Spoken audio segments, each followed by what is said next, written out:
आज हम डेमो करने वाले हैं स्पाइन एडजस्टर गन का। चलो देखते हैं। इस गन के साथ में टोटल 10 अटैचमेंट मिलते हैं। 5 अटैचमेंट प्लास्टिक के हैं और बाकी 5 अटैचमेंट स्टील के हैं। इसकी केबल काफ़ी लंबी है, दूर से भी यूज़ कर सकते हैं। काफ़ी हैवी गन है पूरा। ये इसके 2 फैन हैं जो इस गन को ओवर हीटिंग से बचाएंगे।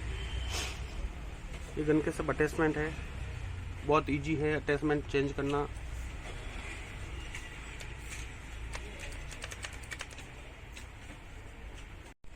यहाँ पे इसके सब बटन है। ये स्टार्ट का बटन है, स्टार्ट करके देखते हैं।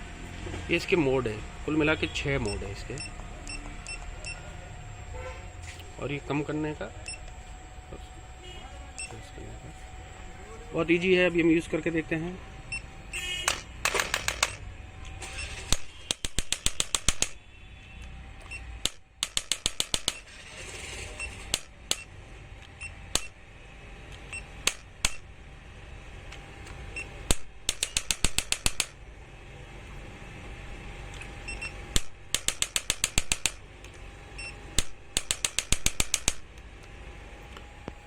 बहुत इजीली अपन इसको यूज़ कर सकते हैं।